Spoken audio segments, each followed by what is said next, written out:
Welcome everybody to 52 Living Ideas. Today we are dealing with the last chapter, chapter 12 of the book Beyond Order. The format is in the first section, we will have everybody talking about what they got from this chapter. Focus only on the most important things that you got from the chapter. It's part number one. Everybody is welcome to comment. Number two, we are going to go into breakout rooms. We'll have 3 questions to discuss during the breakout rooms. It'll be groups of about 6 to 8 people. After that, we come back together in this main room with the best question you can possibly think of, okay? And then we're going to collect all those great questions and we're going to do a lightning round of discussion. So everybody gets to answer each of the questions. All right, so that's the plan. So let's get started. If you want to share your thoughts, go ahead and type an exclamation mark in the chat or raise your hand in Zoom. First up is Claire. Claire, go ahead. Thank you. Hi, everyone. So today we're discussing Rule 12, be grateful in spite of your suffering. When I first found this meetup group in 2016, my great aunt was dying. And I would meet up with the group on Saturdays around noon in Midtown, and I would be immersed in these great ideas, and I would get to meet these equally great and strong and triumphant people. And then afterwards, I would bike over to 51st and First to the apartment where my great aunt had lived for 50 years. And she was a force of a woman. She was a true New Yorker. She was full of strong opinions. She was intelligent and intentional and diligent in her action. She was a woman for others. She put her friends first. She threw a great party and she threw many parties. And during the time that she was dying, I made a lot of mistakes and I have so many regrets. And reading this chapter, I think it was especially hard for me because it made me reflect on and realize everything that I was sort of too immature to realize at the time. Every time that I should have been there more for my family, so many times that I left early or I showed up drunk or I lost my patience or all the times that I just never went. But it was because of my relationship with Jordan Peterson and because of the ideas that I read in this book that I did my best to be there. And on the night she died, I was in bed with her, and so was my mother. We were slept in bed with her on either side, totally coincidence. And I woke up around 3 a.m. to find her dead. But before doing anything, before even notifying anyone, I took a moment with her, and it was a moment that I will never forget. And it's a moment that I'm really immensely grateful for. And I'm so grateful for the strength that these ideas and that this man and that this community really had instilled in me during that time. It inspired me to do the best to be there for my family. And I'm proud of myself. And I also know that I'll do better next time. And I'm equally proud of this group. Getting to know the folks on this call, especially over the last year, has been such a true privilege. And it's a really big reason for gratitude. You guys are a group of some of the strongest people I know. You have lost your spouse, you have lost jobs, you have moved across the country to foreign places where you are completely alone. You have endured unspeakable physical and sexual trauma. And yet you're all here with me today. Strong, with shoulders back and optimistic and grateful in spite of the suffering that we have endured and the suffering that we know is coming for us. Despite the fact that, as Peterson says, the world is a very dark place and that each of us has our black elements of soul we see in each other, a unique blend of actuality and positivity that is a kind of miracle. One that can manifest itself truly in the world, in the relationships we have that are grounded in trust and love. That is something for which we can be courageously thankful. That is something in which you can discover part of the antidote to the abyss and the darkness. So a humble thank you, first of all, to Shirkant for bringing us together and for your thousands of hours of dedication to this community. and for each of you for letting us in to your shadows and your means of inspiration. You've been my anecdote, my vaccine, so to speak, and I really look forward to continuing to fight the inevitable dragons of life with you all for a very long time. Oh, Claire, thank you so much. I mean, you've been a kind of integral part of this community, both kind of in person and, you along with Chase, I remember three of us sitting down and brainstorming about how do we scale up the meetup? What are the various ways in which we do it? How do we go online? What platform shall we use? What kind of format? How do you take the magic that you have in person and make it happen online with people just sitting in various places? I mean, it seemed hard, but it has turned out to be so spectacular and so good. And I'm just enormously grateful to all. We have a lot to be grateful for. Yes. I mean, it's just incredible how much, like, we've been looking at Tao Te Ching. And it's the distance between what I know and what Tao Te Ching is so large. And I can see that there is something really deep about it. And I have some capacity of grasping it, but not much.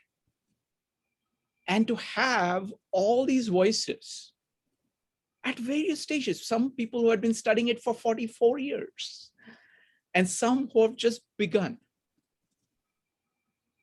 chiming in, feeling free to express what they see and sharing it openly with others and learning from each other. I mean, I don't know why we've not been doing this all the time. It's like, it's so incredible. And I am just enormously grateful to everybody who shows up. And more importantly, the thinking that they do and the fact that they share in such an open-hearted way, that they have the strength as well as the gentleness to carry out a really powerful, authentic dialogue, even when the topics are very difficult to handle. So thank you. Just incredible. And what a way to start the meetup, Claire. Thank you. Next up is Joe. I want some kind of a reward for following this, because that was so hard to follow. I mean, that is literally impossible to follow. So I am like, yeah, I just didn't see anybody else putting a check mark in, and I can understand as to why. I'm actually going to just, forget about what I had, the notes that I had taken, and actually, share some of the things that the main thing that I had taken away from this chapter is that, you really don't really understand how hard things are until you meet somebody that has it a little bit harder, and or how how good you have it until you meet somebody that has it a little bit harder. And in many cases, I've been very fortunate to have friends that have allowed me to also care for them while they were dying. And that in one particular case, I had, just was helping him, we were out to eat, and he could barely eat, but he said he wanted to listen to what was going on in my life. And he could barely hold himself up. It was a friend. And, I said, I expressed how grateful I was for him being there. And he said, I'm grateful just to have you listen. And he was literally, and he died 2 weeks later in the hospital. So there is this, you're finding gratitude in these situations that are so challenging is so important. And I think that the most important thing that I read out of this chapter, and it really hammers home, is that you take a step outside yourself and you look around, and then you can appreciate all the things that you do have. And I think that there are multiple ways of doing that, because you can very easily give in to resentment and be angry at what you, and see yourself, referring back to the previous chapter, as a victim, and not as just something, as a random circumstance, that you are then become, resentful. And that is a possibility, and he covers that in this chapter as well. So I think that it's really important for us to consider not only, this, we all may be going through difficult situations, but to really kind of get outside ourselves and to see the suffering of others in order to help us turn our suffering into gratitude. And I think that's such an incredibly powerful concept. It's the only way you can actually get through life. In fact, in the one part of the in the beginning part of the chapter, he said, you can't appreciate what you have unless you understand how terrible things can be. And I think that if you have that attitude, that you have a way of being happy. It wasn't as eloquently as put together as Claire's. I just didn't have it. I think this chapter is incredibly important. And thank you, Claire, for sharing. Thank you, Joe. And thank you for starting out the comments so many times. Really, really appreciate that. Thank you. Next up is going to be Becky, Ray, and Laura. Becky. I'm going to comment off of what Joe has said, and I agree. It's so much.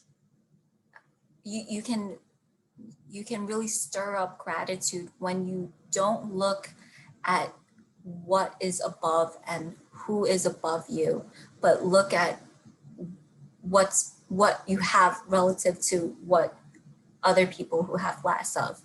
And it's like you have a reference point when you can start from having nothing to where you are versus where you are right now, and the infinite amount of things that you could get. I mean, how can you possibly be grateful when you can't count every increment that you get above what you are at? You still have an infinite amount of things to get, whether it's monetary wealth or knowledge or anything. But to then be humble about it and say, no, either other people have less, or maybe you yourself have experienced having nothing, then everything that you have, it's so easy to lose. But knowing that you've maintained what you have, and then that small increment relative to that reference point, you can have that gratitude. And personally, like I feel like I've been given a second chance at life. And so every day is just like that extra, and that gratitude that really comes out of the smallest things. And it's really, life is the culmination of all these small things that make it so much more meaningful, because you can always aim for that huge increment, but as soon as you get it, it fizzles. That reward is not really there as soon as you climb to Mount Everest, and so, but being grateful for every small thing really adds up to something greater than Mount Everest. So, yes. Wonderful. Thank you. Thank you, Becky. Joe, I have to tell you one thing. I met with both Claire and Becky, and we were talking about getting the in-person meetup started in New York. And both of them independently mentioned, wait a minute, Joe is only 1.5 hours away. So as soon as we plan this, we have to tell Joe so he can make it here. I promise I'll be there. Okay, wonderful. All right, next up is going to be Ray, Laura, and Dave. Ray. Yes, thank you, Shrikant. I agree with Joe. What a difficult task it is to follow up Claire. So I would give the award to both Joe and Becky for doing that. Such beautiful words from all three of you. I did enjoy this chapter, but before I go there, I didn't know the history about this meetup group and how the three of you met, like at a cafe or wherever you did in New York City. And I just wanted to say very quickly that Shrikant, you share this environment. You've created it to allow us to do all that, to express ourselves and to be really authentic. So I think what you expressed about the three of you being in that room together, you've manufactured that with your friends. So thank you so much. This chapter for me, what really struck me was when he was talking about people working in palliative care, when he was saying that those people, those workers, they go into their environment and they know that they're going to be working with individuals that are going to be passing away, and death is not that far away from them, but they still show up every day, knowing that was a very moving point for me in the chapter. One of the things, though, that I wouldn't want to say that I disagree with, but I don't like the idea of kind of comparing yourself to an individual that has something less than you to form an opinion of feeling grateful. That doesn't sit comfortably with me, in my opinion. And I know this is about Jordan Peterson, but Eckhart Tolle would kind of disagree with that. I really feel gratitude should be something that really resonates inside of you wherever you are. And it doesn't have to be saying, well, because this person has less, or my perception is that she or he has less than I do, then I should be really grateful for that. So that was one thing that didn't strike me comfortably. Thank you. Thanks, Ray. Next up is going to be Laura, Dave, and Jade. Laura, what did you learn from this chapter? Well, a lot of issues come to mind for me. I also have had a second chance, but it's been torturous for the last 10 years. And it's hard to be grateful in some ways for the time. On the other hand, I have to be because I have it. I also agree with this sense of like, there are people who are worse than I am. Doesn't do much for me, I have to say. I mean, we all live in our own space, and what we have is what we have. And, you know, I feel like the gratitude I have, yes, but I've worked for everything that I have. I've had to work really hard to be where I am today. And I'm going to have to work even harder to be where I am for the rest of the years ahead of me. I have a not great prognosis in terms of, you know, my future. You know, so I have to work really hard from now on. And it's, I am grateful that I have the opportunity to do that, most certainly. But, you know, I don't like comparisons. I mean, I feel for everybody who has issues. I most definitely do, bigger or smaller. I mean, my heart goes out to everyone in that sense. I grieve for people who are worse off than I am. I know what it's like. I grieve for people who have suffered death. I've lost all my family members, my parents, my brother. I've had to go through a lot of that. And so I think I've experienced just about all of these factors in some way or other. And, you know, I grew up in a household where everyone was ill and I was the only healthy one. And now at the end of the line, I think I'm the least healthy of them all. And I don't have them anymore. So it's just me.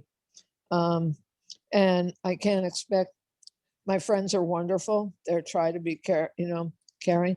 But as they often say, no matter how long I've been with you, I still don't understand. I can't understand what you're feeling. And that's true. And I don't actually like when people say, get better, feel better, things like that, because that it's not relevant. It's not going to happen, and they don't understand those kinds of things. So this whole process of gratitude and, be grateful for what you have. You should be, I mean, in your own way, whatever it is. People have difficulty interacting, understanding, and probably it's better that they say less than more, because they don't know and they don't understand and they never will. Thank you. That's it. That's what I have to say about it. Thank you. Thank you, Laura.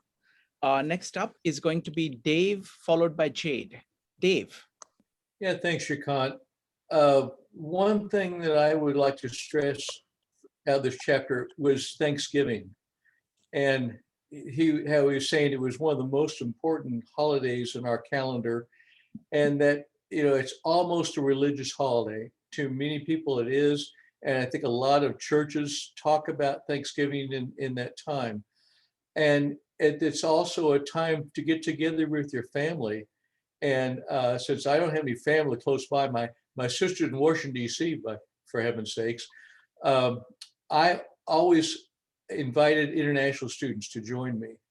And I really enjoyed telling them about the tradition because almost every society has a harvest festival, and that's, in a way, that's what this is. But they invited the Native Americans to their table because the Native Americans had saved their lives, because the Native Americans had taught them how to grow corn, and I don't know whatever else they'd done, but it was really gratitude that you saved us. And a social commentary on today, I mean, this is one of the few times we've done ethnic things correctly. We did treat them equally.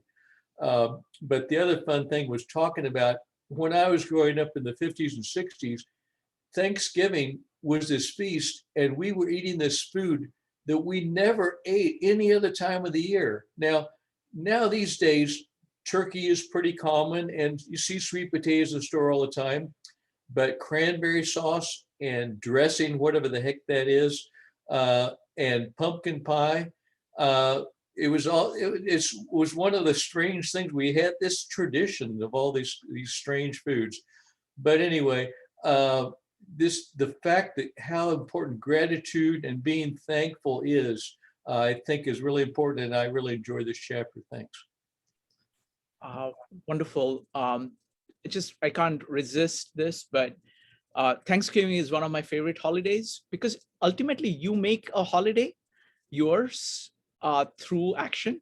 So what we did was that when I came here, I was in Seattle, and a bunch of friends of us, bunch of my friends, so there was a couple who took this lead. They say, why is it that in Thanksgiving, few people, some people cook and some people eat? How about we get together in the morning? So all the friends got together in the morning and we cooked all day together, because it was all about spending time together and being grateful for each other, basically. And that was a great way. So so Thanksgiving always has very special meaning for me. Yeah, and I was going to add, sometimes, yes, people that don't have anybody will invite their neighbors, just anybody to get together for a feast. Thank you, Dave. Next up is Jade, followed by Jean. Jade. I think, I don't know, there's so much, but I think Laura put a lot very well. I think we kind of like to hide pain. And I think gratitude is one of the ways we kind of leverage gratitude sometimes to do that, I feel. Because whenever someone has a complaint, I often hear people following that up with a response about why can't you be grateful? And I think that one thing doesn't necessarily imply that the person isn't grateful or doesn't recognize what is happening, but that one thing might be the thing that is most prevalent for them. And it's kind of, I feel like, I don't know, I don't want to be that person, but I feel like sometimes we use the concept of gratitude to minimize people's pain or to minimize people's suffering. Well, can't you just be grateful? You can still walk. don't you just be grateful you can still, yes, but I can't do that other function or have that other thing or have that person that I so enjoy. And it's like, I feel as though it's to take a holistic approach to the concept of gratitude means that I don't know. I don't know how to explain it, but I feel like gratitude should not negate the other things. I feel like the concept of them existing at the same time, like melancholy is kind of the existence of joy, or some sort of happiness and sadness. It's a strange juxtaposition of something. I don't know that we have a word for something that explains that someone is simultaneously grateful and suffering, or grateful. I don't think it's grateful and ungrateful. It's usually grateful and suffering, and it's usually the suffering that is framed. Like sometimes we are hitting it on the point. You're just ungrateful. You're an ingrate, and let's be real. But I think nowadays there's such an emphasis on positivity that people can be misframed. And again, it's my perspective where I'm framing these people as not being ungrateful. So people could consider that problematic too. But I just think it's something worth considering is like, how does that work? And can you be simultaneously grateful and suffering and acknowledge both? Great. Thank you, Jade. Next up is going to be Jean, followed by Jyoti. So folks, at this point, even if, and then Joe. Joe, you have a comment right now, you can go ahead. Yeah, no, I just make a really quick comment is that, one of the important things that I left this out in what I was talking about is that our ability to fall into despair and to be angry. So it's not, we're looking at it how to be grateful, but it's also how to avoid despair and anger. And so this that's where it kind of speaks to last week as well. And I think that's important to mention because sometimes you will need to look outside yourself in order not to fall into despair. You don't necessarily, it's not a prerequisite for anger or for gratitude, but there is a mitigating factor here that we need to consider. Wonderful, thank you. I had to let you jump the line because last time when you were in the line, Jean typed 4 exclamation marks and she was talking about Tao Te Ching, so I had to skip. So Jean, sorry about the interruption, but go ahead. That's fun. You are a fair host. Yeah. So I want to chime in about what Ray was mentioning, because I agree. I don't like to compare with other people or let my kids doing so. But I think when you thinking about others' condition, is usually not for comparing like, oh, other people have worse than me, so I should be grateful. But just gave you a bigger perspective, just like Joe mentioned, so you can see the spectrum. So you're not the worst situation in a bigger spectrum.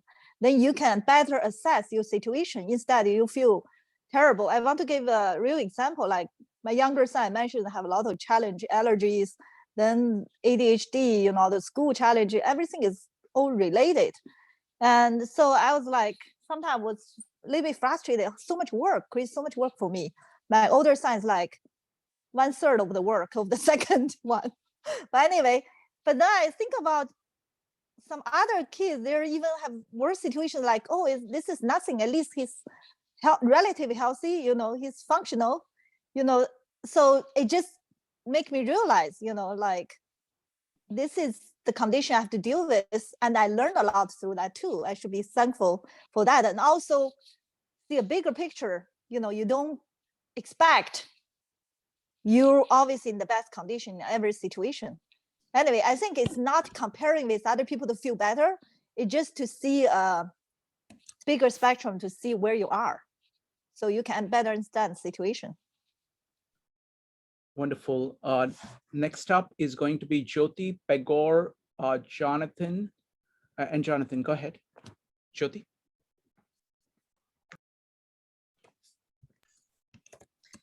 Okay, I wasn't going to speak today because this is a very emotionally charged topic for me.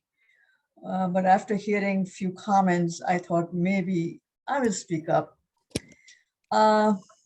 Without going too much into my own personal life, I had a lot of losses in my life, and the last one that really broke my heart was my husband. But I think, Ray, when you said about people feeling lower than you, making a comment about your situation, it kind of rang a bell with me. When my husband was ailing, there were two of his friends who came to visit him, and they actually sat there and counted their blessings. When my husband was going to die, and they all knew it was just a matter of time. So I agree with you. To feel grateful at the expense of somebody who is really hurting and is going to pass is not being grateful. You can't feel grateful about yourself when you see the other person is ailing and hurting so much. And about Jade, I would say that when people compel you to feel grateful about your suffering and what you are suffering, you should be grateful. You still have two children, you still have a house to live in, you are financially okay, you don't have to worry about it. That doesn't really make you feel good. What makes you feel good is when the compassion and when the gratefulness comes from within. When you get up in the morning and you say, okay, I have to live the rest of my life. How I'm going to be grateful to this life. How I'm going to walk my journey without feeling very depressed or being victimized all my life. And that is called gratefulness. Not when somebody comes to you and say, oh, well, he's gone, but you are here, you're healthy. That doesn't make you feel grateful. No, but the gratefulness is a feeling that should come within. So I think, and then I read Peterson's comment about you shouldn't feel guilty because now you're feeling grateful and you're getting ready to move on in your life. That feeling should not come because he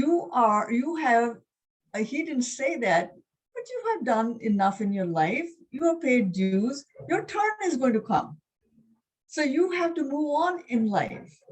And you can't feel guilty because you are moving on. You have to move on. There's actually no other way. There is no other way. So just think about those things and keep in your mind it's coming from a person who has been hurt and hurt over and over. And I am moving along in my life. People are celebrating me today. My friends took me for third birthday, third time. And I'm not going to sit home and say, you know what? They're celebrating me. Don't they know that my husband died?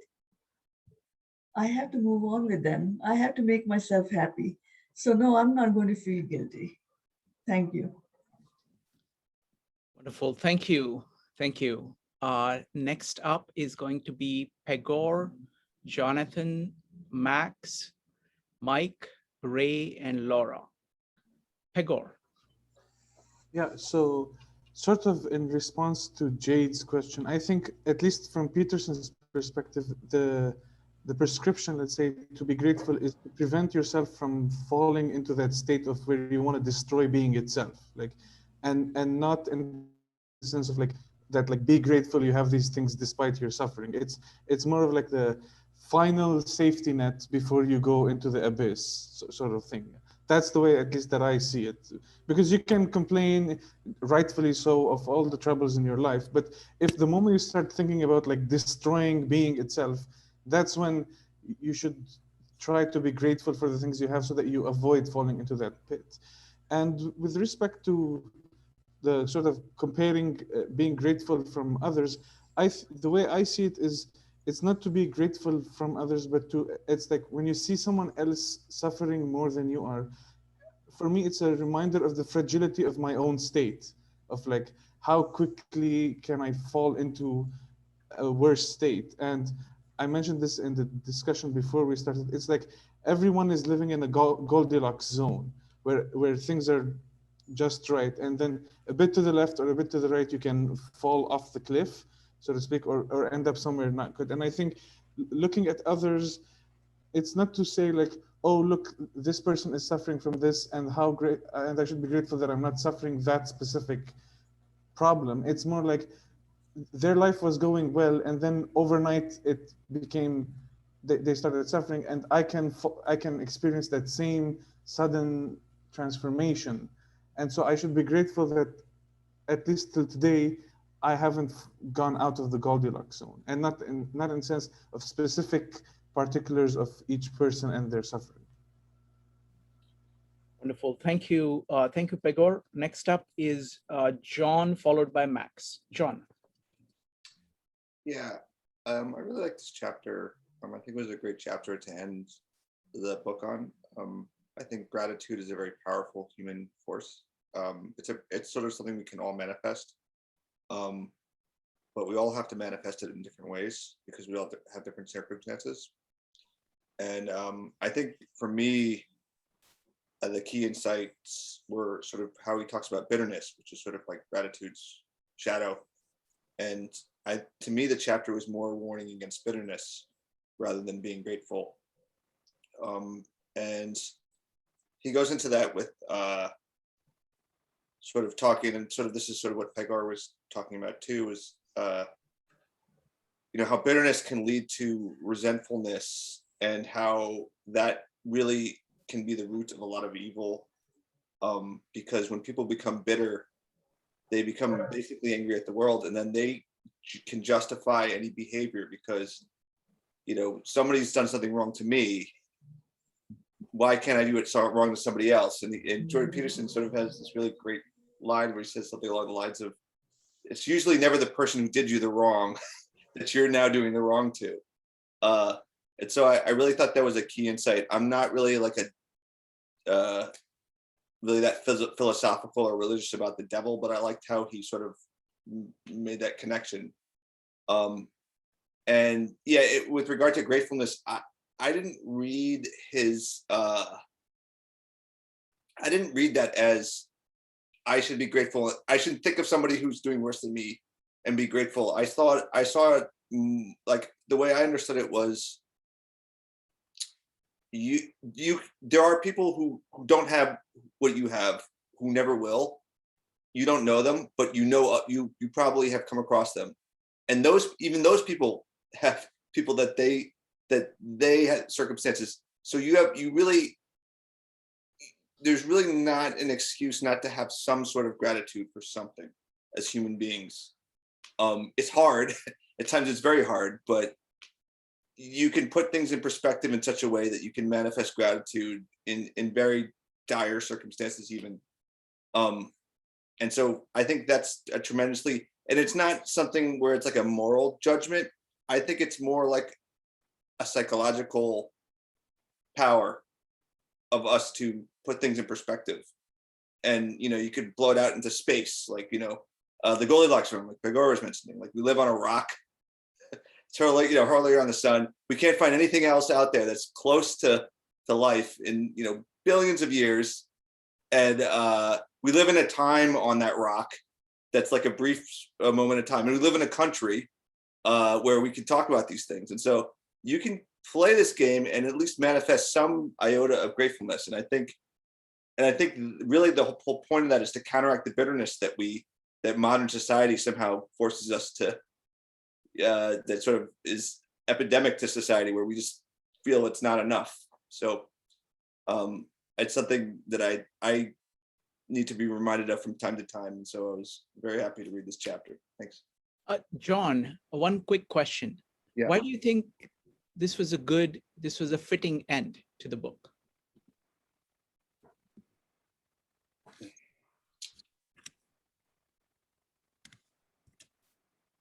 It's the orientation.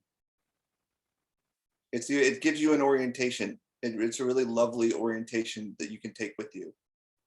you know, like you can be grateful for things.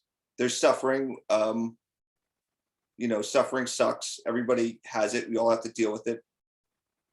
But grateful is like, you know, kind of one of the amazing things is like, I was thinking about this, like, it's one of those like really counterintuitive, like jujitsu moves that life has. Like, you're suffering, what do? Be thankful. You know, you're,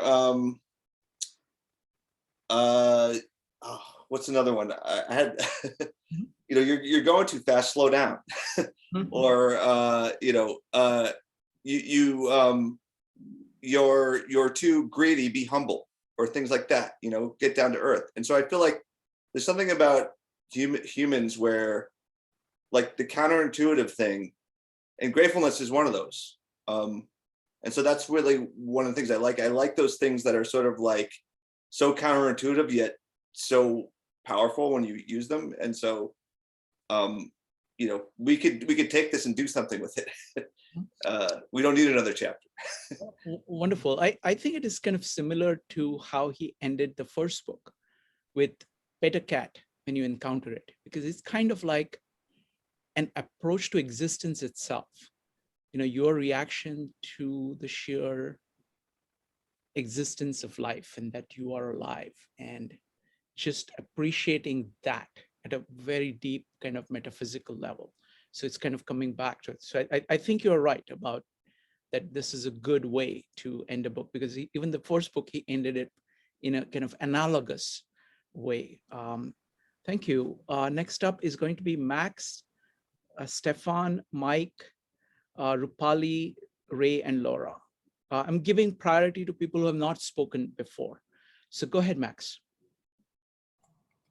Okay. Thank you. I was gonna say something completely different, but listening to Jade and a few more people, it opened my eyes to something, which is, you know, that's a beautiful thing. The idea that then I realized that there's kind of like a conflict from what I was gonna say. I believe that I'm a big believer of suffering. I think that if anything, kind of the way society and people's mindset now is, they don't understand the value of it, because without suffering, like you won't be able to like kind of develop in like there's certain things that you need to be, there's certain virtues and things and values that you can kind of produce or like be able to exemplify, but only by going through like the thing that you can appreciate the sunshine if not for the rain, to be like cliche. So like in that sense, I believe kind of the way the society is, and when I speak to people, they really see as though they really think as though any type of suffering in their life is like unacceptable. And it's like, oh, woe is me, why do I have to go through this? Why does like, you know, why does anybody have to go through it?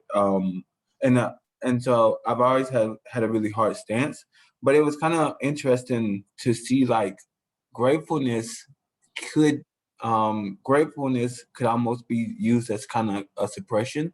So like if someone wasn't given the things that they needed, or something was like systematic things would always be subjective. So you could always compare that to like the lowest common denominator, and you'd be like, oh, you should be just grateful that this or that. And so when I heard Laura and Jade like kind of express the frustration over which like when this could be used in that context, that was like a totally new thing for me, because I just hadn't kind of considered that.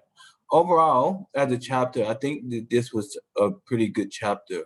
I think that people do tend to not focus on gratefulness, but I feel as though it's kind of not in line with kind of social justice themes. Because again, if you're gonna come at things from like a social justice perspective, I realize now this kind of contradicts with what he's saying in this chapter, as far as like what that would make you move. And also the question, I wondered if you could be grateful and still driven to not accept your circumstances. So would it be possible for you to be grateful, yet at the same time understand that, you know, you need to change things, or these things are not acceptable to you, and like be able to kind of balance those things out emotionally and psychologically? Wonderful. Yeah, that's pretty good. Wonderful. Thank you. Thank you, Max. I like the kind of complexity of it. And it looks like, I mean, this is what I found with most ideas, that ideas can be used to profoundly add to your life, or they can be used as by people with a different attitude. The same idea could be flipped and used almost as a weapon or for something completely different from what it is, because it kind of leverages the positive feeling that comes with the idea and is used exactly the opposite way. So thank you very much. Appreciate that. Next up is going to be Stefan, Mike, Rupali, and Rupali. Stefan. Hi. So I was thinking that sometimes suffering is definitely a sign that you've lost something really good. Like if you lost a loved one, for example, if you've really, really loved that person, then you'll probably suffer a lot more. But would you have rather have never loved that person at all, and then you'll just be indifferent throughout that entire period? So sometimes I think having that super high is worth having that super low, because just being flat and indifferent, you'd probably end up on your deathbed with regrets. Wonderful. Thank you. Thank you, Stefan. Next up is going to be Mike. What did you get from this chapter, Mike? Okay. This be grateful in spite of your suffering. Mike, let's fix your audio. Just speak a little bit away from your mic. Okay. How's this? Better? A little better or a lot better? Just a little better. Your mic, there is a lot of kind of sound in the background. But there is a like kind of irritating sound. I got too many things running in my other tasks running. Go ahead. My mind too cluttered. Okay. He does a kind of a yin and a yang thing in all of his stuff. And this is Mike, let me do one thing. Please, can you just work on your sound, and I'll call you upon as soon as you've fixed your sound. It is a little bit it's too hard on the ear. Is it too it's too loud? Okay, I'll do one thing quickly. Okay, I'll come back to you, Mike. Just work on the sound. We'll come back to you. Is this better? Yeah, this is much better. Go ahead. All right. He's what he said is be grateful, not just in spite of your suffering, but because of your suffering. His rule is order versus chaos in this, and all 12 of his rules are some variation of yins versus yangs. Now, not just these 12, but the previous 12 are also yin versus yangs. And all of his yins versus yangs are not really orthogonal. So when John said, finish this way, this is a wrap up, and all of his rules are somewhat telescoped into this rule as a generalization. Now, we sometimes think that yin versus yang came from the Buddha or Tao. Heracles in Persia, who predated all these guys, arguably had a yin versus yang. And his fragments of his work are say that everything new that's good that comes into our life comes with its own hidden curse, which is a yin versus yang concept. Again, all the yins versus yangs are not necessarily orthogonal. So they all map, you can divide everything into two sides and come up with general rules on that basis. Now, we've heard, one of the things that I've learned is that civilization is a race between education and catastrophe.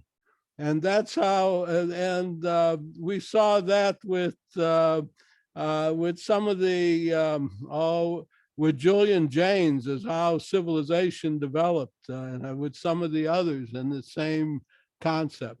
Got it. Now, Mike, let's not go too far. Go ahead. All right. Well, I want to go too far. It's important to go too far and bring it to generalization that you can use, so you get 1 minute. something you can use out of this. What you can do anything you want in 1 minute. Go ahead.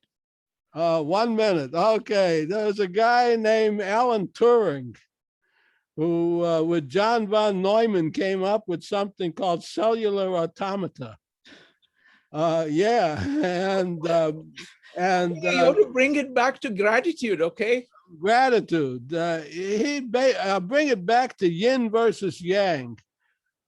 He came up with some really simple rules, and a mathematician named Conway came up with something called the game of life, which machine learning and artificial intelligence guys use as a kind of Bible.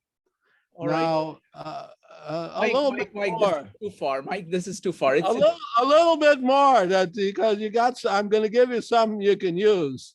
On the gratitude, okay. You have to come back to the coming back to. I'll come back to better than gratitude. Daniel Dennett, you've heard of him, Daniel Dennett. He used that game of life thing to derive consciousness and free will and a whole bunch of things out of simple cellular automata theory. And that gives you something useful in psychology beyond ooga booga. Okay. All right, Mike. Next person, please. You have to goodbye. talk about the topic we're talking about. You have to. That is the topic. It's yin versus yang, and it really is. All right. Thank you, Mike. Next up is going to be Rupali, and then we're going to do Victor's presentation, and then we will take people, the people who want to talk the second time. Go ahead, Rupali. Thank you, Shrikant. I am grateful for this conversation. I had a long day at work and I needed something refreshing. So I said, let me just tune in to your meetup. So first, let me just be grateful for this wonderful group that is just helping me get better every day. Having said that, I think that suffering and being grateful are a balancing act. And suffering, life is full of suffering. And what happens is we tend to, whenever there's a negative force, we tend to focus on that more than the positives that are there. And by being grateful, it helps us slow down and reflect. And that reflection allows you to think about things that are positive in your life. One example that's very personal to me was with my mother-in-law when she was literally passing away. She knew that she was not going to make it. And she just said, I'm thankful for this world. I'm thankful for this life. And I'm going to be one with the universe. And she just chanted Om and she left with a smile on her face. And I thought, wow, I mean, that was a lesson I learned in being grateful even when you're suffering, in spite of your suffering, that acceptance of what is and making sense of the situation so that you can move on or you can get strength, draw strength from within yourself. So I feel that being grateful in spite of your suffering is a moment to reflect and then gather strength from it. Thank you. Wonderful. Thank you. Thank you, Rupali. Now, next up is going to be Victor. Victor, go ahead. The floor is yours. Thanks, Shrikant. And guys, such a wonderful discussion tonight. And we are discussing the last rule, that is be grateful in spite of all your suffering. There are so many vectors that we touched on the idea of gratefulness. And before we get to that, let's actually address the elephant in the room. Why do we actually have to get to the idea of grateful.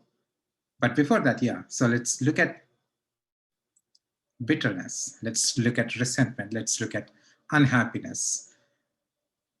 Anyone who experienced some life knows a little bit about bitterness.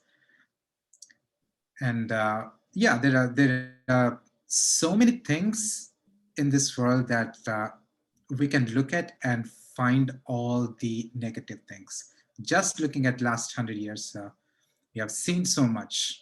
World War I, II, Auschwitz, and Hiroshima, Nagasaki. And just in last 20 years, we have seen natural disasters like tsunami and pandemic from last year and 9/11. There is so much suffering and there is so much of unfair loss of life. And of course, it makes so much, in a way, it makes its case that why bitterness exists.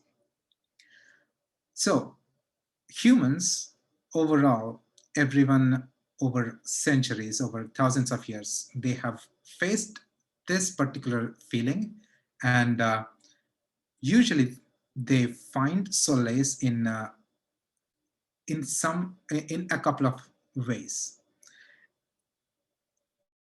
People fall into two groups in this regard, and as a modern humans, we have two options, that is theism and atheism, to find answers in some way. As we know, theism is something out there that we believe in, and atheism is there is nothing like that. And both have their own cases for it, and both make a very good arguments for each opinion. Especially for atheism, there are a couple of arguments, and there is a lazy argument by dismissing the other side's argument, but that's since it's a lazy argument, let's not look at it. But let's look at a very good argument for atheism. In Dostoevsky's Brothers Karamazov book, Ivan character, he establishes atheism in such way. He recognizes that, okay, if we are talking to a theist, we can form this particular argument saying that, okay, let's see what are the attributes that you give to the idea of God and see the fault in that one. God is omnipotent. He's perfectly good. Such a God would not permit any evil to exist. But we observe that evil exists in our life and around us. Therefore, God does not exist. That's an atheist's case. All right. Still, we still have the question of bitterness. We have not come to an answer yet. Now, looking at a theist's case, a believer, someone who believes in God, even they don't have a clear answer, because even they who believe in a God knows that God takes everything away from us, everything that we care, like all our comforts, all our success, all our knowledge, our friends, family, and even life. And we can make a case that, okay, all these things, maybe we lose them because of our errors. How do we justify something like dying children? What kind of sins that they committed that to experience such a kind of thing? And any decent religion should actually ponder upon this one.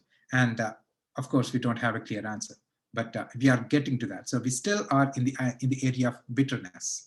We don't have a clear answer here. So it looks like when we look at the bitterness, all the horrors, all the problems in our own life and in the world, we see that, and we justify the bitterness and hopelessness exists in the world. It's a presumption that human vulnerability is a sufficient cause for human hopelessness or bitterness. Are these the only two options that we have, or is there anything else that we can look at? For this, Peterson actually gives his own life's account in his book, Maps of Meaning. This is a story that he mentioned in the book. So I think it fits perfectly to the topic that we are discussing. So here it goes like this. So when he was starting off as a psychologist, he interned at a particular clinic in Montreal.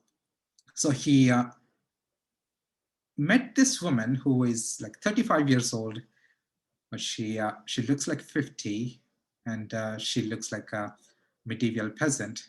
She is illiterate. She is intellectually impaired because of a biological fault, and she doesn't carry herself well. She wears dirty clothes, dirty hair, dirty teeth. All this dirtiness, it's not accumulated in like 2 or 3 days. It feels like it's from like weeks or months. And on top of it, she's unbearably shy. She hunches over, and whoever she talks to, she feels like she is subordinate to them. She doesn't have any social skills. So she was getting this behavioral therapy treatment at the clinic that Peterson is starting his internship. And well, she got some training in how to sit, how to stand, how to talk, and how to walk. But by the time she steps out of the clinic, she goes back to her own old behaviors. And at home, she has a boyfriend who is an alcoholic and schizophrenic, and she is getting mistreated by him physically and psychologically. He tells these stories from like Satan, worshiping devil, and all this stuff. And at the same time, on top of it, she has an aunt, bedridden aunt that she had to take care of. There's nothing going on in her life. No beauty, no intelligence, no loving family, no skills, no financial freedom, no employment. Nothing is going on for her. So she's getting treated at this hospital. So as Peterson joined over there as an intern, she actually one day walks up to him. She comes to him, and instead of she getting her therapy or telling her problems, she, instead of unburdening her own problems, she says she would like to help people. She would like to help someone who is worse off from her. And this turns Peterson and asks her, like, what is it that you want to help? And she says, well, maybe I can take someone in this particular hospital clinic, whoever the patients, maybe I can take them on a walk. And Peterson asks, like, okay, well, that is something that you can potentially do. And what actually gave you this idea? And she says, she has a dog and she loves the dog, and she takes the dog on walks every day. And she saw that her dog feels much better. And then she got this idea that maybe she can do the same thing for other people in the hospital who are actually suffering. And this idea, so this particular spirit of no matter how much suffering that you have, that notion of giving or offering help in their own capacity, according to Peterson, it's really remarkable. And he says, she, in her own simple way, she made some proper choices considering all the things that she had. Again, this is not to conflict with the idea of whether she should or should not get any treatment. That's a different story. But at the same time, her notion of her inclination to help another person. So she remained bloody but unbowed. Rightly or wrongly, she is a symbol of human suffering, any particular person suffering. Sorely afflicted, yet capable of courage and love. this is the last rule from Peterson. Be grateful in spite of your suffering. Wonderful. So thank you, Victor. And Victor, I've just loved your presentations. This has been fantastic. And folks, what we're going to do next Thursday is we're going to talk about our takeaways from the whole book. Okay, and Peter has promised to do like a summary of all the rules. So he's going to be talking about that. But please bring your own takeaways. Before we go to the seconds, I just want to make one point. I always like to do this syntopical work where we connect it to other meetups that we're doing. We've been doing meetups on Tao Te Ching. Tao Te Ching, when you look at its approach to life, this concept actually looks very different from that.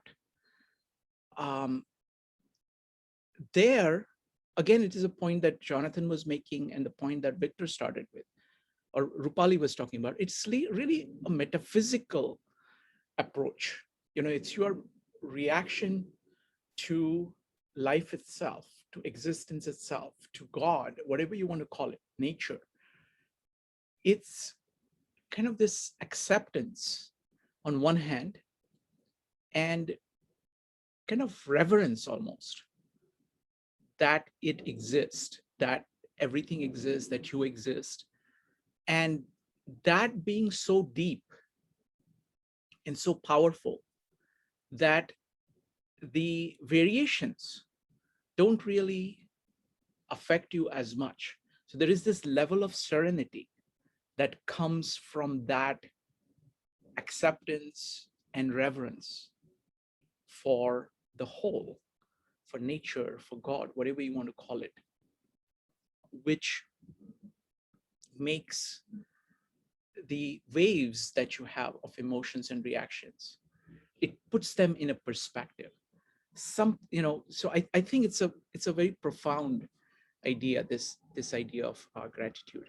So folks, we're going to have now very quick comments from people who have spoken before so that we can go to breakout rooms. So it's going to be Ray, Laura, and John. Ray. Shrikant, I can pass to put us into the breakout rooms. I've spoken. Thank you. Okay, all right. Laura, what is your quick comment? At this point, I think I'll pass also, and let's go to breakout. That's a good idea, because what happens is that, in the breakout room, we'll have plenty of time to talk about various things, and then we can come back and talk. John, what are your thoughts? Yeah, so I've heard sort of the criticism raised several times during the meetup that, telling someone else to be grateful isn't, when they're suffering, is not a good thing to do. And that's true. Then let's handle that also after the breakout rooms, because we will not do in the initial stages, we don't do much of responding to other people. We will just go ahead and discuss that during the breakout rooms. And then folks will come back with the best question that you have. And then we will deal with all of these questions. And this is a good question to raise at that point. When is it right and when is it wrong about that? All right, wonderful. So starting the breakout rooms now, we'll be back here in 20 minutes.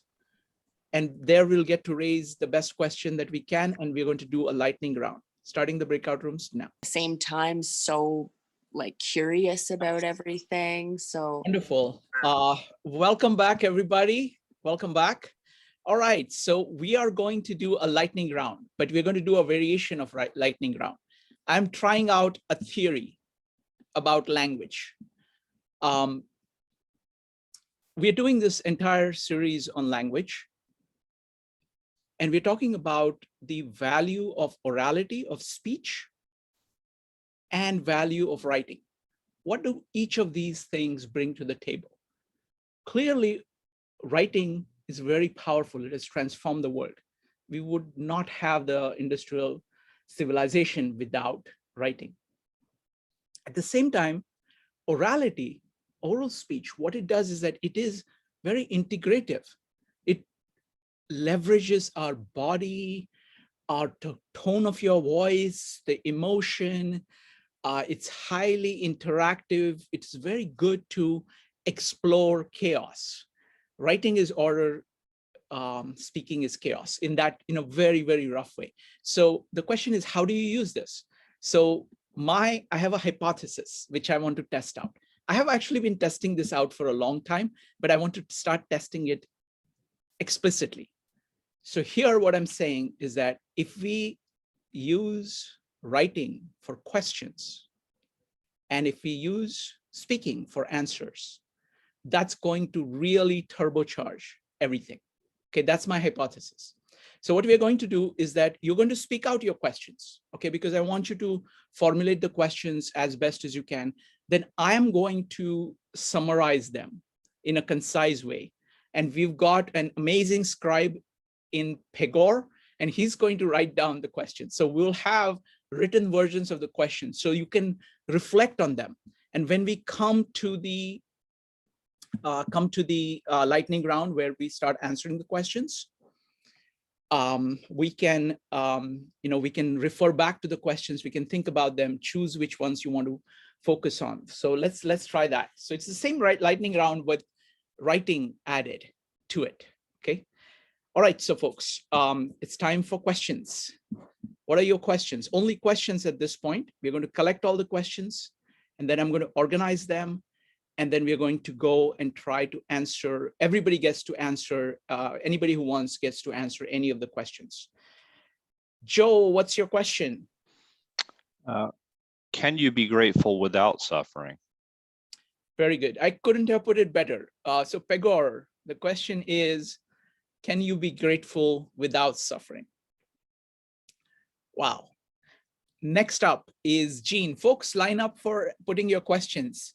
If you want to talk about things that are on your mind, that's the best way to do that. Jean, go ahead. What's your question? Is limitation important to create freedom? Okay, very good. Is limitation important to create freedom? Excellent. Next up is going to be Kevin. Kevin, what's your question? What is the boundary for the suffering? Can you repeat it again? What is the boundary? So what is the boundary for suffering, or what is the maximum amount of suffering that you can bear? Yeah. Okay, very good. So what is the maximum amount of suffering that you can bear? What is the limit to suffering? Okay. And Pegor, thanks for doing this. Christine, go ahead. What is the purpose of suffering? Very good. What is the purpose of suffering? Excellent. Next up is Jyoti. Can gratefulness make you humble? Very good. Can gratefulness, look, just by saying that your questions are going to be written up, I think your questions have become already crisp. You can notice that. Compare that to all the questions that we have gone through in the past 11 chapters. I think these are the crispest questions that I've come across. I've not had to do any work at all, which is wonderful. Next up is Mushki. How do you make sure you are taking your suffering seriously while focusing on gratitude? Okay, very good. How do you make sure that you're taking your suffering seriously and still while being grateful? While being grateful. Okay. Anybody else wants to share a question? Ray. Shrikant, I had this typed out and I wish I could be crisp, but here's my question and I can put it in the chat. Is it a good idea to compare ourselves to individuals that we may feel, in our opinion, are less fortunate than us to express and receive gratitude? Does this make us feel more grateful? And I'm happy to put this in the chat. No. That's what I will do.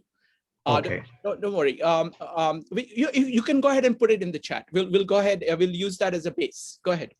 Thank you.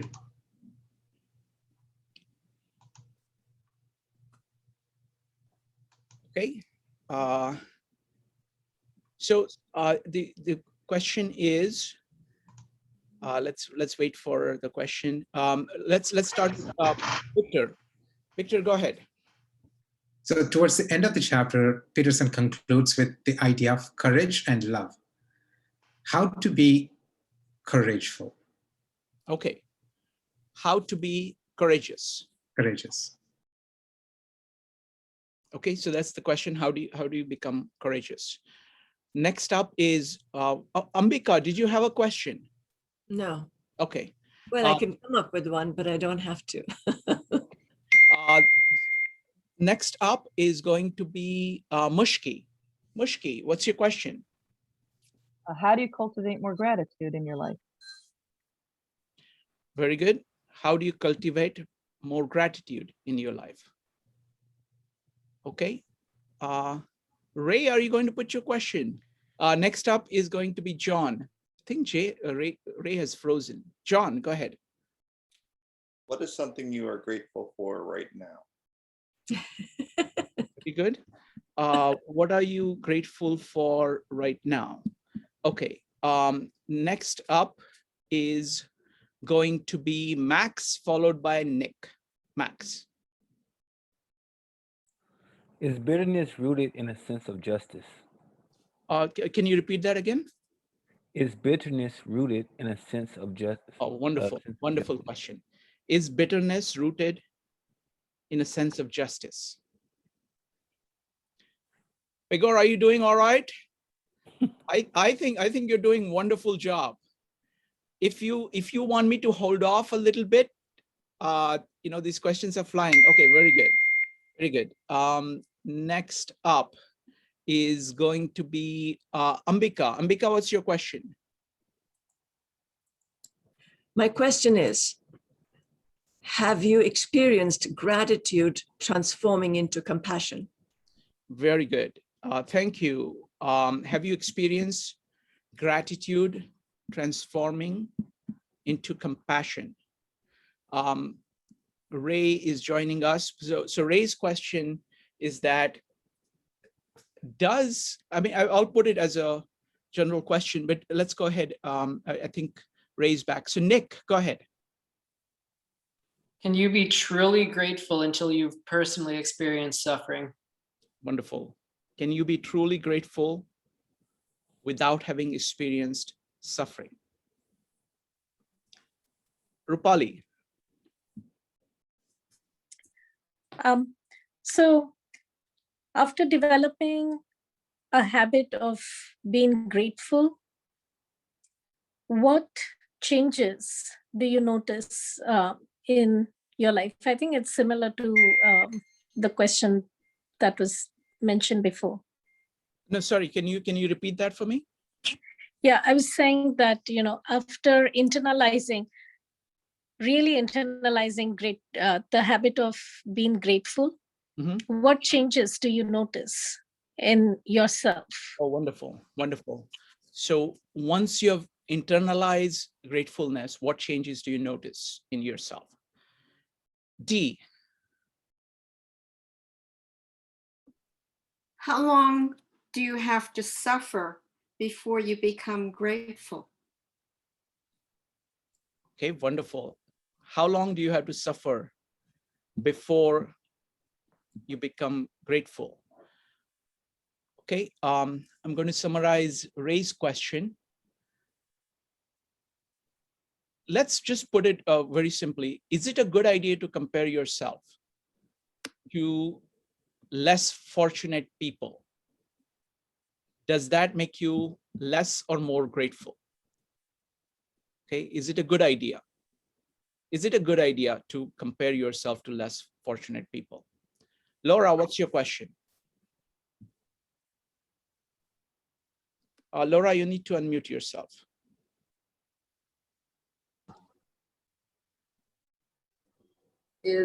Are levels of suffering inherently correlated to levels of gratitude? Wonderful. Are levels of suffering inherently correlated with levels of gratitude? Wonderful. All right. Okay. I see, I think the experiment has already succeeded. Look at these questions. Okay, they're so crisp and so amazing. Okay, so now we're going to go with answers. Okay, I'm just going to, this is so good that I'm just going to take it in the order in which we got the questions. Remember, folks, that there are about 15 to 20 great questions here. So try to keep your answers as short as possible. 1 sentence to maybe 5 sentences, something like that. Okay, so that we can cover through everything. We'll cover all of this. I thought you'd say 5 words. Okay, folks, the rule is that if you want to speak, you can go ahead and type an exclamation mark in chat, and then I'll call upon you to speak, so that way everybody gets to speak. There are lots of great thinkers, great people on this call. We want to make sure everybody gets a chance to speak. Thank you. Let's go with, let's see here. Let's start with Joe's question. Can you be grateful without suffering? Let's do one thing. I'm going to just do a tour of all the questions. Okay, I'm going to read out all the questions, and then we will try to organize them a little bit. I think it'll be more productive. So one is about gratefulness and suffering. So first, in that category, Joe asks, can you be grateful without suffering? Okay. The limitation important to create freedom? That is too general a question, so I'm going to keep it aside for now. Okay, we might come to it towards the end. The next question is about suffering itself. You know, what is the upper limit to suffering? By the way, Pegor, you're doing a fantastic job of further making the questions crisper. So great job. So that is about suffering itself. Okay, there are questions about suffering itself. So in the first question on that is, what is the upper limit? The second question on that is, what is the purpose? Okay, the next set of questions is about, what does gratefulness do for you? So first one is about, does it make you humble? Okay. The other category, what do we have? How do we make sure that you're taking your suffering seriously while being grateful? So that's very good. So again, that is about relationship between gratefulness and suffering. Okay, how can we be courageous? We will keep that again in the second later category. How do you cultivate more gratefulness in your life? Okay, so that is about gratefulness, about cultivation of gratefulness. All right, what is something you're grateful about right now? Okay, so that's again about gratefulness itself. All right, is bitterness rooted in a sense of justice? So let's put that as a separate one, bitterness and justice. All right, let's see. Have you ever experienced gratitude transforming into compassion? So does gratitude transform into compassion? Okay, very good. Next one is, can you be grateful without having experienced suffering? So that's another version of Joe's question about relationship between that. How long do you have to suffer before you become grateful? Again, about suffering and gratefulness. Next one, are there levels of suffering correlated with levels of gratitude? Okay, so that's also regarding gratefulness in this. And Pegor, thank you again for all of this. So here is what I'm planning to do. We will take the questions on gratefulness first, only about gratefulness. Then we will talk about suffering, questions about suffering, and then we will talk about relationship between gratefulness and suffering. Okay. All right. So on gratefulness itself, we have 4 questions. One is, how do you cultivate it? Second is, what are the consequences of it? Does it make you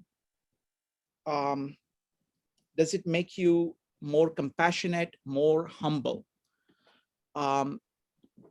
And then the general question about if you keep doing gratefulness, what is the result of that in long term? How does it transform your life? Okay, so let's start with, and then what are you grateful about right now? So I think I like them. So we got two specific things.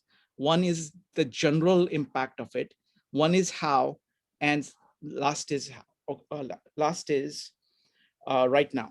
Okay, so let's start with the longest term question. Suppose you were to cultivate gratefulness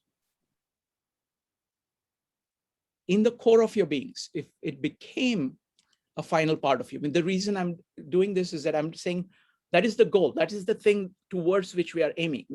That's what Jordan Peterson is arguing for, gratefulness.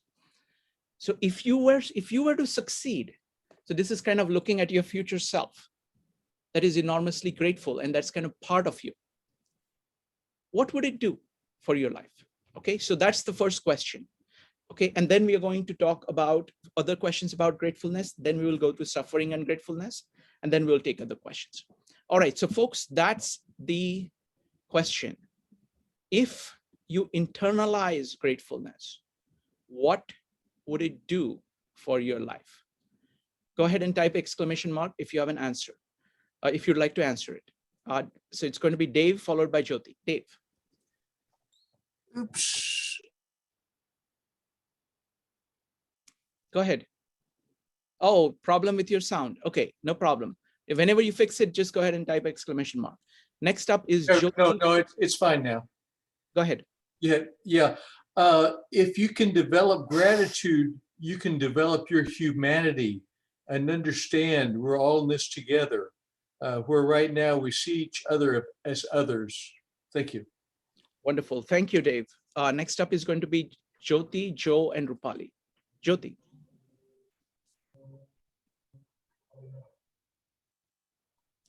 Sorry, I got off the screen again. You become complacent with life.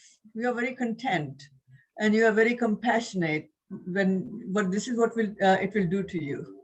Wonderful. Thank you, Joe.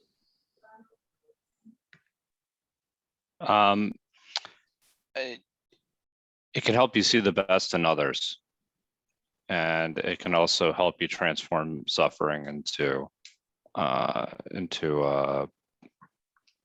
I guess suffering into or reduce other people's suffering. Wonderful. Next up is Rupali, Laura, Nick, and John. Rupali. I think that by developing the habit of gratefulness, you become more thoughtful, more reflective than reactive.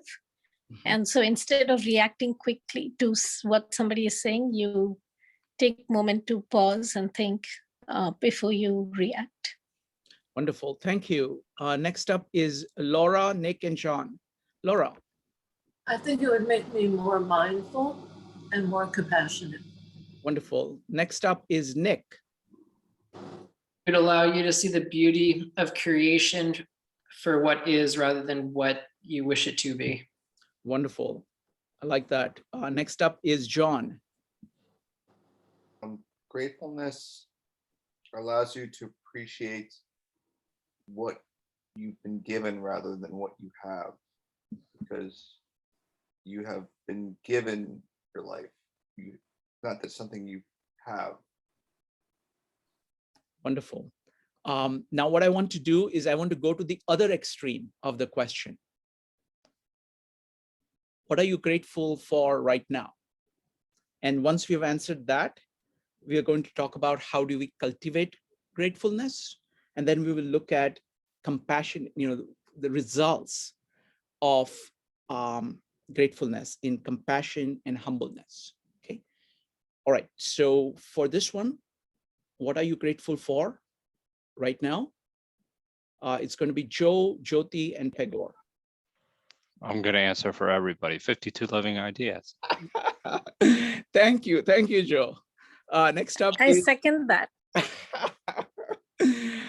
Next up is second that, and I want to say particularly this meeting, this focus on gratitude. I'm very grateful for it. I think it was a wonderful choice. of the meeting. Thank you. Thank you. Jyoti. Yeah, I already told you on my birthday, what did I write in my gratitude journal? 52 new ideas. But I am grateful for life also. I'm glad I'm alive, I'm healthy, and I'm peaceful. Wonderful. Thank you. Pegor. Yeah, this meetup, this group of people, I found this group in a very sort of tumultuous period of my term, and it helped stabilize. Like, it was an anchor. I knew every Thursday there's this group, and everything else can fluctuate around it, so to speak. Wonderful. Thank you. Thank you, Pegor. Kevin. The first question fire from everyone. Thank you. Thank you. Next up is going to be Laura, followed by Ellen. Laura. Well, obviously for 52 living ideas, I'm incredibly grateful. You have no idea how much this has helped me, probably more than any analyst could have done in this period of time.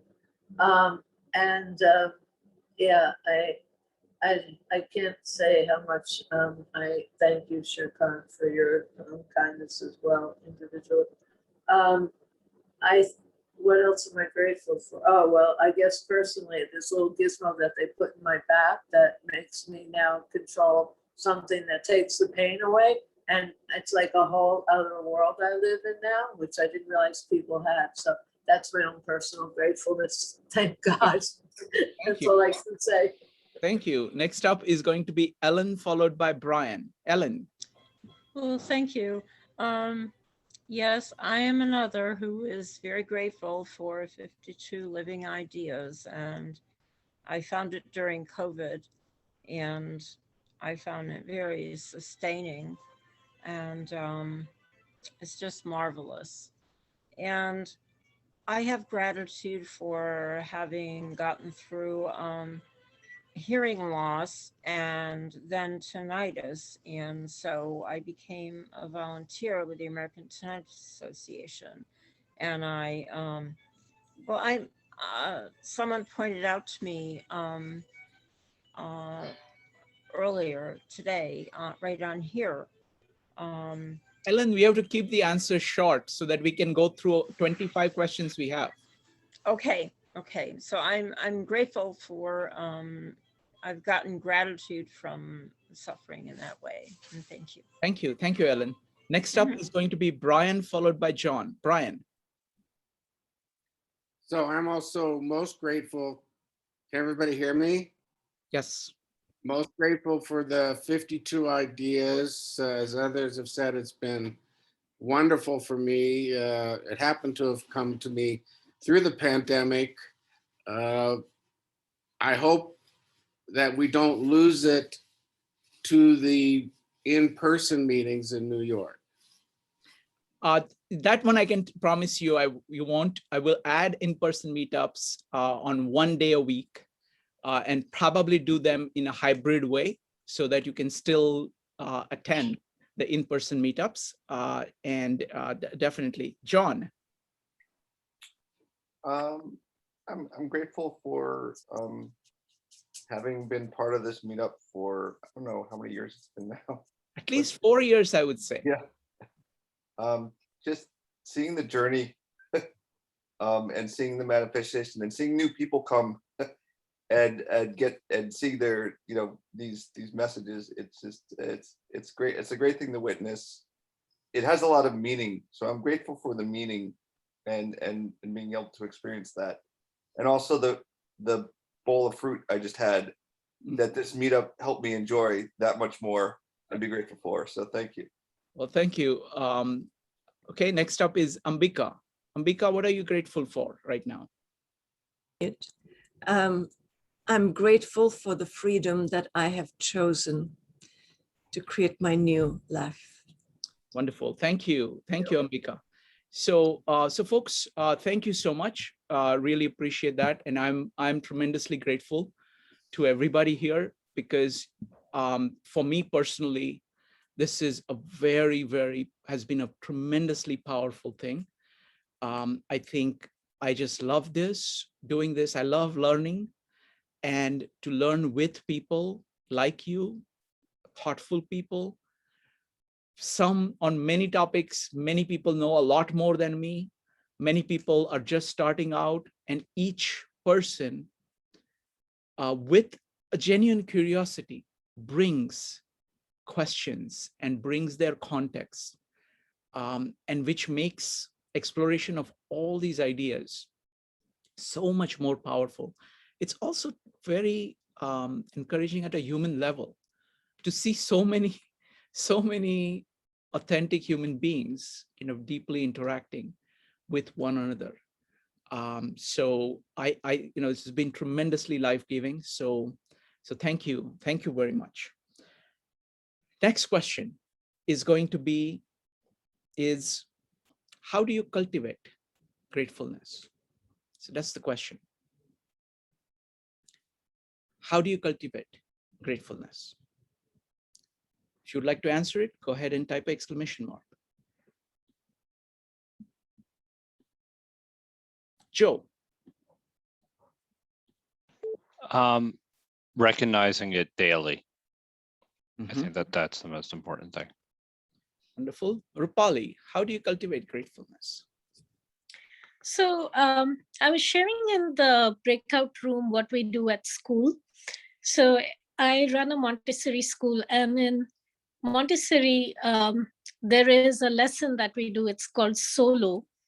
And the idea is that it's an activity that you do in solitude, and children at the end of the day will think about 3 things that went well, or 3 things that were positive, and 3 things that were not positive. And I was saying in the breakout room that, typically we notice initially the children just talk about things that did not go well, because things that are negative are so powerful that they grab your attention. And he did, she did, he took my thing, or whatever it is. And over time, we start noticing that there's a transformation, and children actually start thinking deeply and start thinking of things that are not just about me, but more about how they fit in within the society, within the community of their classroom, within the community of their home, and also then the larger community as they get into middle school. So the idea of, just being able to think what's good and what are things that don't go well, and then starting to focus more, actually just internalizing it over a period of time. Excellent. Thank you, Rupali. Next up is going to be Dave, Jyoti, Ambika, and Kevin. Dave. To develop gratitude, I say you want to get out into the world. You can do it physically, but even virtually, as we're doing now, is a wonderful way to see how other people live, the diversity, and thank you. Wonderful. Thank you. Next up is Jyoti. Small random acts of kindness. Excellent.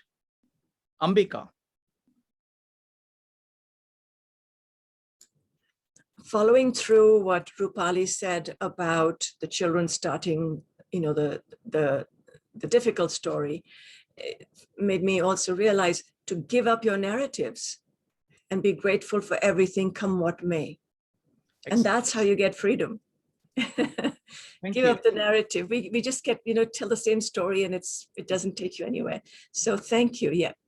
Wonderful. Thank you. Thank you, Ambika. Next up is Kevin. Is the world not because me as beautiful, it's because we as beautiful. Turn the me, big M, upside down to the W. Thank you. Wonderful.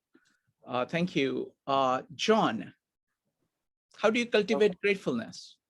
Well, back to this fruit bowl I had, I was thinking, like, where did it come from? And I was like, wow, like, we live in a time where this sort of delicious fruit can sort of be delivered, and like how many things go into that. And so I feel like when you start going into where things come from, their causes, there's a lot to be grateful for. There's also a lot of suffering too that goes into it. But when you think about where you came from and how many things had to go right and how much cultivation, you can really start to find things to appreciate. Wonderful. Thank you. Thank you, John. I want to say one thing. I mean, we did this meetup on mindfulness, and I find the prescription is very similar, because what you're trying to do in mindfulness is trying to get in touch with the deepest part of you and deepest part of nature. And I think gratefulness is also about that, and not being affected by less things, lesser things, kind of focusing on kind of a larger picture. So I think that's very powerful. Now, there are two specific things that we are going to be talking about. Does gratefulness increase your compassion or humbleness? We'll take it together, so you can answer about either of them. Mushki. Oh, I just want to say I believe spending time in nature can help to cultivate gratitude. That when we're in nature, we're very mindful and present, and we can really tap into our gratitude of the beauty of the world that we're in. Wonderful. I also want to say, connect this up with the previous question of what I'm grateful for. Now, I'm grateful for how well the world has handled COVID. Okay, I seriously think that, when it started, it looked really bad to me. And I am amazed at the resilience of everybody, both kind of physical, psychological, economical, at every levels. All the systems turned out to be far more resilient than what I had thought. And I'm truly grateful for that. I'm truly grateful for the vaccines, which have made all of this, which is, we're seeing a sunset on that, or more precisely, it is kind of coming out from a long winter in spring. So I'm really grateful for that. But let me put the questions again about the consequence, two specific consequences of gratefulness. Does gratefulness lead to more humbleness? Does it lead to more compassion? Anybody on that? Okay, there aren't that many takers for this question, so we can go to the next question. I have. Oh, there are questions. So let's start with Brian, followed by Ambika. Brian. Yes, this is actually, to me, this is kind of a central point that I've really, in listening to the comments today.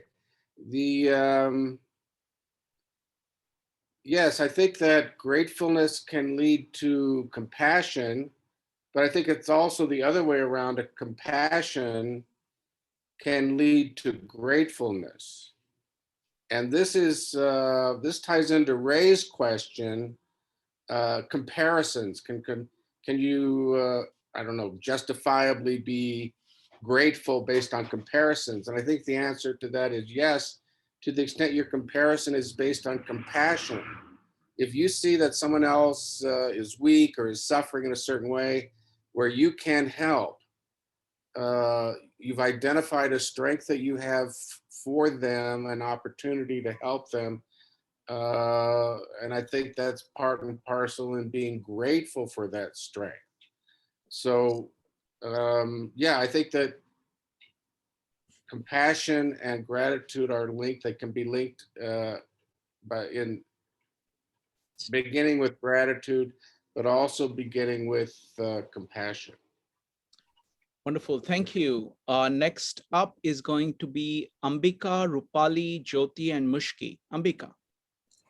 So I asked about compassion because I've experienced 2 weeks ago on Amavasya after my puja, such utter gratitude that my whole being became love. And I spoke of compassion today, but I realized on some level, there is no difference. It was just a stream of love. And at that point, they're both immeasurable, and it's an even exchange in a cosmic sense. And it's not supposed to be measured. It just is. So that was my experience. So thank you. Thank you. Next up is going to be Rupali, Jyoti, and Mushki. Rupali. Just Shrikant, is it okay to connect it to another meetup that we've talked? Please. Go Okay, ahead. so just to follow up with on what Ambika said about love and compassion, we talked about this topic in Louis Sullivan's meetup, and he says man's highest power is that of love, and I think this meetup really clarifies that point about what he means by love, that it's compassion for yourself and for others and for nature and for everything in this world. Now, I want to say that with having developed a habit of gratefulness, one can also then learn their own limitations, because you're grateful for what you cannot accomplish and somebody else provides for that. So knowing, it helps you become humble, because then you start recognizing where the limitations are and can start working on it, or can be grateful for people who are helping to kind of compensate for those limitations. Wonderful. Thank you. Thank you, Rupali. Next up is going to be Jyoti, followed by Mushki. Jyoti. Yeah, I'm personally a very compassionate person and a very humble person. I don't know whether that came out of feelings of gratefulness or it was just the way I was always. That's how I went. But I've noticed that compassionate people are not necessarily humble. You cannot tie the two together, because I've seen a lot of compassion, but they don't do it in a humble manner. They're still kind people.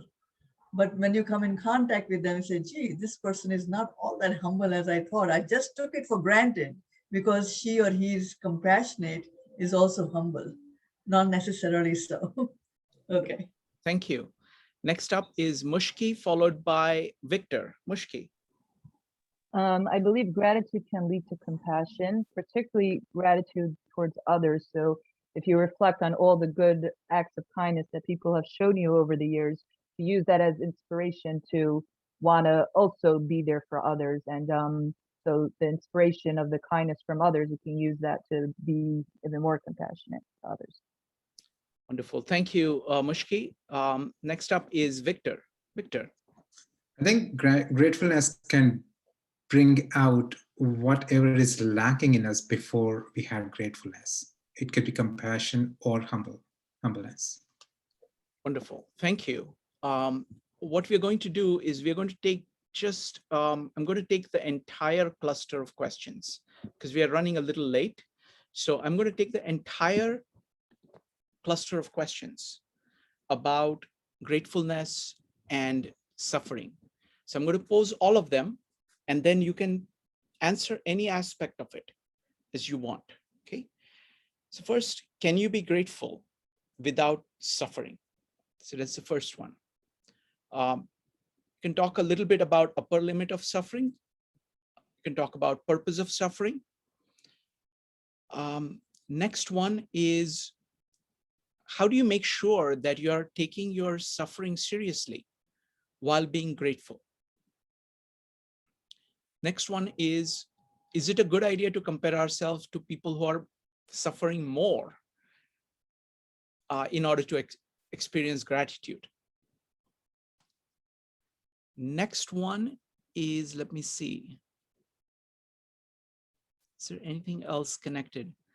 Can you be truly grateful without having experienced suffering? How long do you have to suffer before becoming grateful?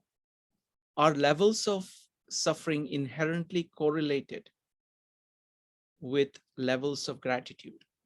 So the general question I will ask from all of this is, what is the relationship between suffering and gratefulness? Is there a relationship at all? Or is it they are two independent things? So that is the question. The question is on the relationship between suffering and gratefulness. So I'm going to start with Jyoti. Jyoti, go ahead. So the relationship, no, you don't have to suffer in order to be grateful. However, you have to see suffering in your life. Somebody around you who has suffered, somebody around you who has lost, yes, that you have to do, but not necessarily you. Okay. Next up is going to be Ambika, Ray, and Kevin. Ambika, what is the relationship between suffering and gratefulness? So I don't feel that you measure one against the other. You can't say his suffering is 40% and this person's is 80%. Therefore, it doesn't quite work like that because each is unique in its own way. And I don't feel you have to suffer to learn gratitude. Gratitude could be your natural flow, and then that changes how you deal with a difficult situation. And then to suffer is also to take a journey, so that in that sense, if we approach it with an attitude of gratitude or that flow, then the suffering has a different flavor. But if you're continually suffering and stuck, then we may not even taste gratitude unless we say, wait a minute, let me open this up. So the two are independent of each other and yet not. It really depends on your central core of awareness. Excellent, excellent point. Thank you, Ambika. Next up is Ray, Kevin, and Joe. Ray. Thank you, Shrikant. I hope this speaks to the multiple questions. So there was one thing from the chapter where Peterson was talking about when he has witnessed and observed people that were dying, individuals who were on their deathbed. Many were more concerned about the people who were surviving in terms of what their lives would be. And he was hoping that, I feel that in these situations, they knew they were dying and they were not going to continue their life. And they were more concerned about the people who outlived them, family members, and that they would mourn and then they would continue to be happy. So I hope that kind of speaks to the suffering and also principle. Wonderful. Thank you. Thank you. Ray. Yeah. Next up is Kevin, followed by Joe. Kevin. Thank you, Sranka.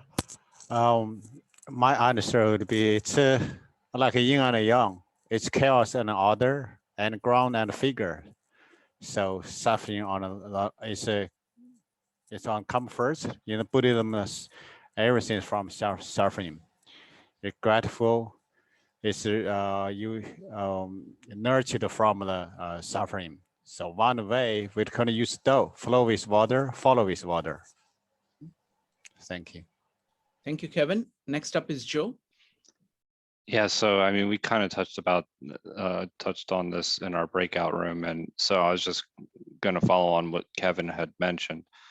So this is exactly like verse 2 of the Tao, where you see beauty and ugliness and things, you see the opposite of things, and how they go together, right? They work together.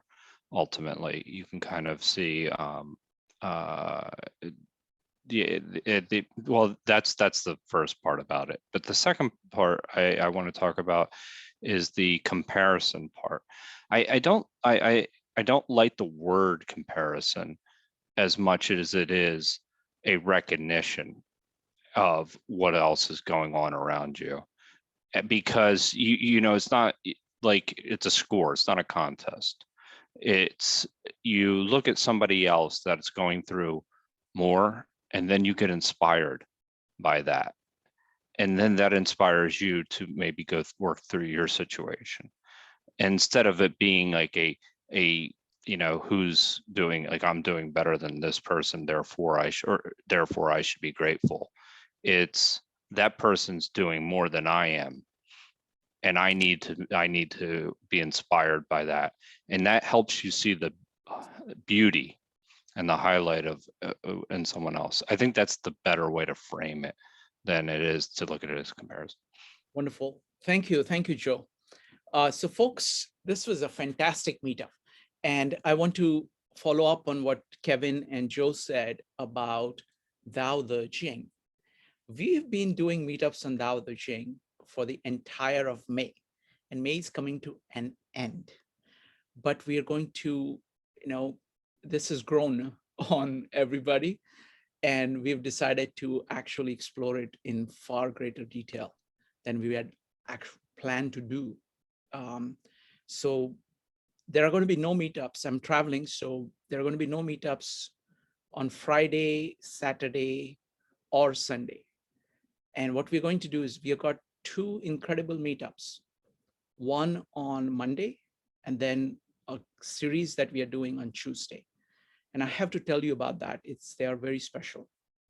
So Yasuhiko Kimura, with whom I've had 2 incredible conversations. We hit it off amazingly well. He became a Zen Buddhist monk. He's born in Japan. He became a Zen Buddhist monk at the age of 16. He spent 3 years in India studying Indian philosophy. He's well versed in all of the Western philosophy.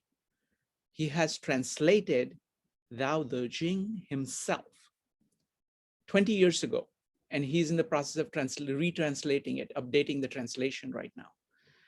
So he's at that level, and we are going to be just talking about Tao Te Ching.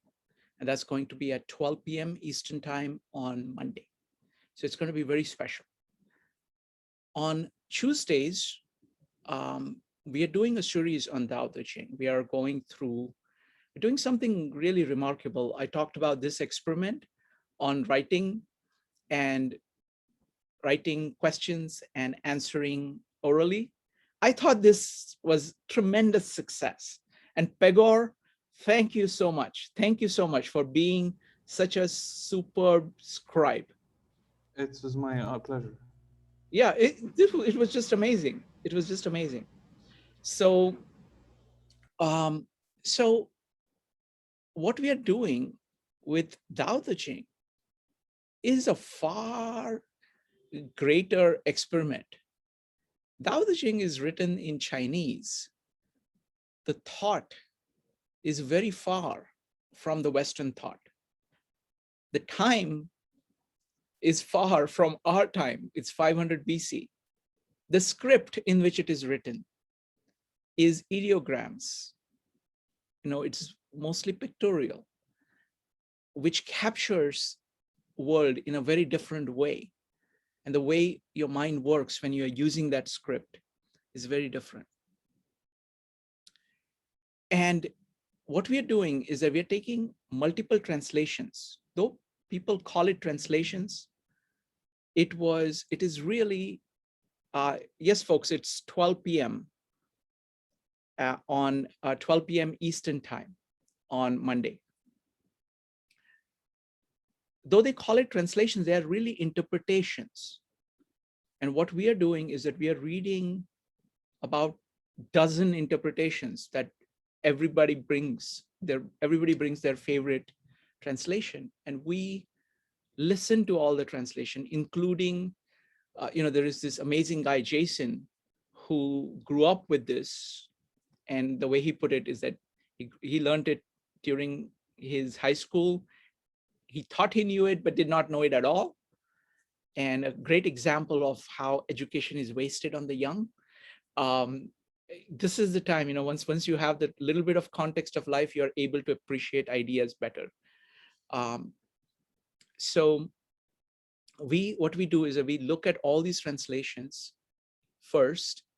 On each of these, I try to do 3 verses per meetup within 2 hours, but succeed in doing 1 verse in 2.5 hours.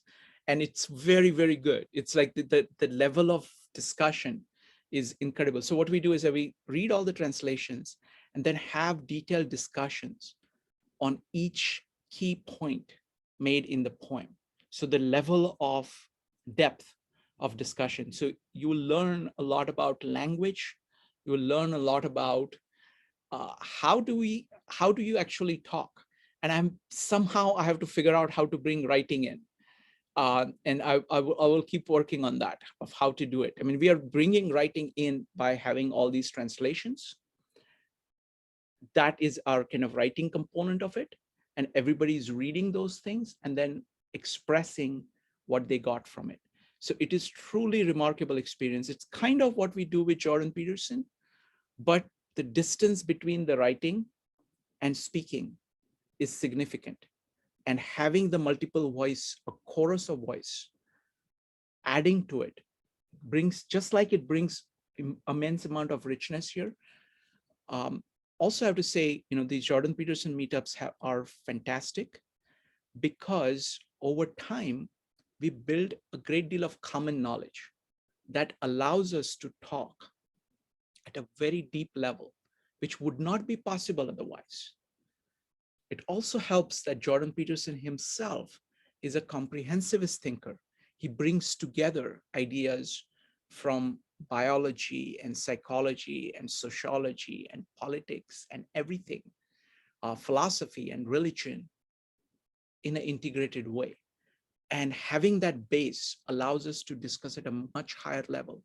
The same thing is happening in the Tao Te Ching meetups on Tuesdays at 9 p.m. Eastern time, because Tao Te Ching is a short work. It's only 81 short poems, 5,000 Chinese characters, maybe, I want to say 10 lines, maybe about 1,000 lines in English. That's it. And what is happening is that we are reading, I have read it maybe about 20 times now, various translations, maybe 20 times. I've listened to maybe about 7 or 8 times. So you kind of have to absorb that, and then talking about it with other people. I thought I understood the poem number 2 until we had the discussion, which really opened up the poem for me. So it is a remarkable experience of how much is there in a deep work. So folks, if you're not familiar with Tao Te Ching, and it doesn't matter if you have never read it, you can come without reading anything. I would recommend reading, but even if you come without reading anything, what we're talking about is philosophy. What we're talking about is ideas that are operative in all our lives at all times. And if you're observant about the world, and if you're thoughtful about the world, they will speak to you. So I invite you to join us on Tuesdays for Tao Te Ching, and especially with the meetup with my friend Yasuhiko on Monday at 12 p.m. Eastern time. Have a great Memorial Day weekend, and we will see you soon. Bye. Thank you. Bye. Bye, everybody. Bye-bye.